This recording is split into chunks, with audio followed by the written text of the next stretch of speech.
I'm sure some of you are familiar with this vehicle, the Cromwell. Officially designated as Tank Cruiser Mark 8, the Cromwell combined good mobility with a decent gun and reasonable armour. But it was designed back in 1942, and by the end of the war it's fair to say that it was showing its age. So you may be shocked to discover that there was a variant of the Cromwell still serving in 1993. In this video I'm going to discuss what I like to call the Super Cromwells, the Challenger, Avenger and Charioteer.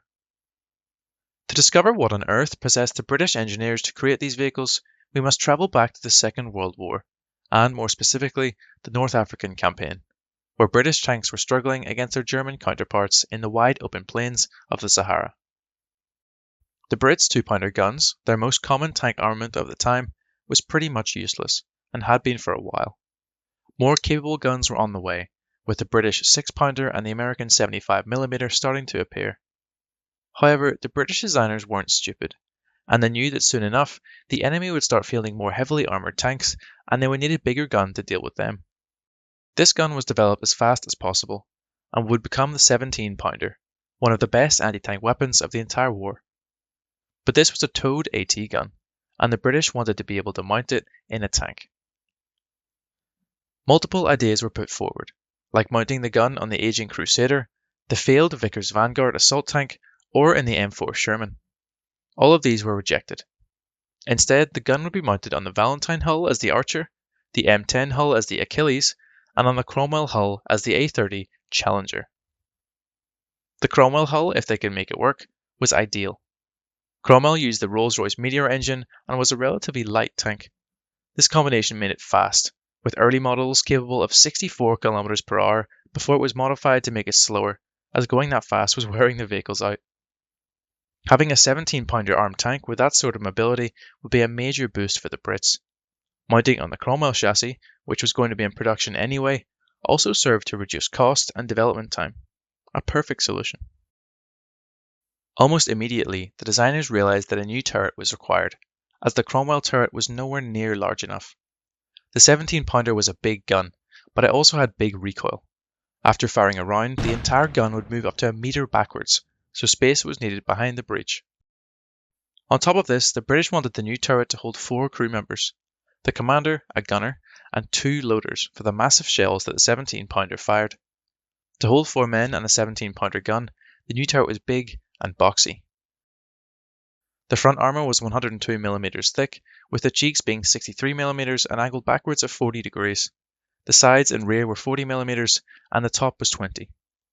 This meant the Challenger had slightly more armour than the Cromwell, offering protection similar to the M4 Sherman. This new turret was huge, but more importantly, it was heavy, an extra 6 tons compared to Cromwell. This meant to have similar ground pressure, the hull would need to be lengthened so an extra road wheel could be added on each side, spreading out the extra weight. The hull machine gun position was also removed, providing more space to store ammunition for the main gun. The first prototype was ready in August 1942. Challenger had gone from drawing board to prototype in under 8 months, which is an insane achievement. But, perhaps as a result, the vehicle was extremely flawed, and even the improved second prototype presented in January 1943 wasn't up to scratch. It was at this point the British stopped and had a think. Was the Challenger really necessary? The 6-pounder gun and the American 75 were enough to tackle even the Panzer IV. They'd been expecting much more heavily armoured German vehicles by this point in the war. But as they were poised to cancel Challenger, reports came in of a new German tank, the Tiger I. The introduction of the Tiger caused chaos in British tank design offices. They needed a vehicle that could destroy it, and they needed it ASAP. But it was fine. Vickers had been working on a high-velocity 75mm gun that would do the job, but somehow they only discovered very late on that this gun would not fit in the Cromwell as planned, and the new turret would need to be designed for this gun as well. The Challenger, like it or not, was their best option, and 200 Challengers were ordered in February 1943. But British tank production at that point in the war was slow. D-Day was looming, and the British were desperate, so they revisited an old idea of sticking 17-pounders into M4 Shermans. A gang of rogue engineers had been working on the problem for months, and the Ministry of Supply begrudgingly accepted this may actually be a good idea. The design would become the iconic Sherman Firefly, which was a stopgap for the A-30 Challenger, which itself was a stopgap for the A-34 Comet. It was all a bit of a mess. So, they'd pulled it off. The British would have two 17-pounder equipped tanks by D-Day.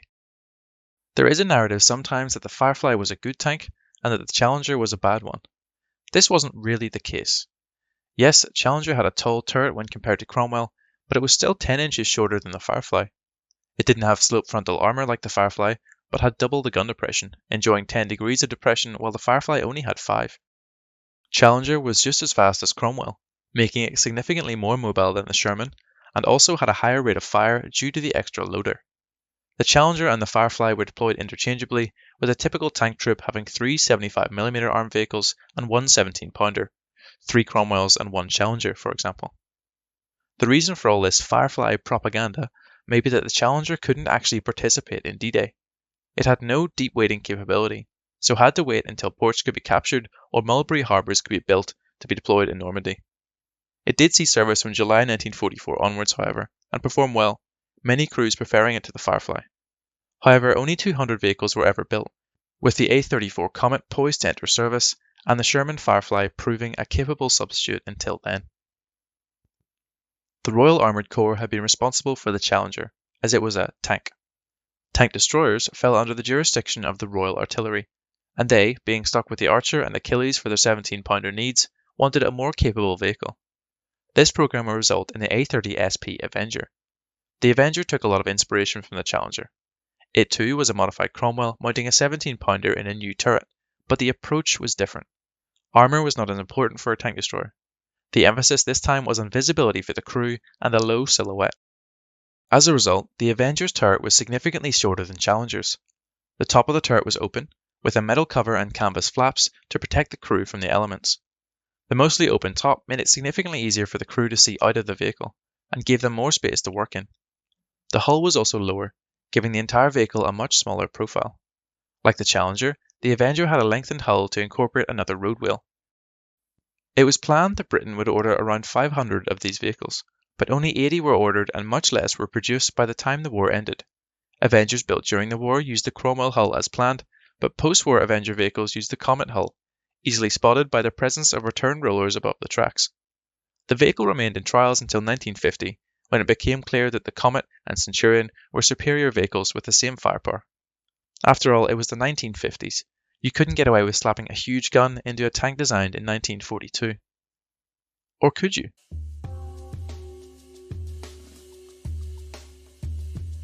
Early Centurions were armed with a 17-pounder. By the time the Mark III Centurion entered service, it had a new gun, the 20-pounder, which was far superior. But the British were making 20-pounder guns much faster than they can make Mark III Centurions to put them in. The FV-214 Conqueror was meant to be the primary anti-tank threat of the British Army against a potential Soviet invasion, but it was still in development. And so, once again, British tank designers turned to the Cromwell for help. The 20-pounder offered more power than the 17-pounder and was significantly more compact. This meant that it could be mounted on a relatively unmodified Cromwell hull and didn't require any lengthening or any extra road wheels. They welded a big plate over the hull machine gun, widened the turret ring, and called it a day. This did mean that the weight of the turret was severely constrained, and as a result, the vehicle's turret armour was thin, with all-round protection being only 30mm. The new vehicle, in service from 1952, would be known as the FV-4101 Charioteer, and 442 would be built, more than Challenger and Avenger combined. The Charioteer was better than nothing, but not much better.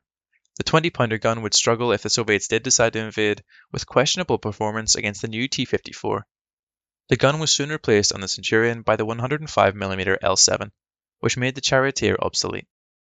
Some went to the Territorial Army back in Britain, and many were exported abroad, with Austria, Finland, Jordan, Lebanon and Palestine all using the vehicle at some point.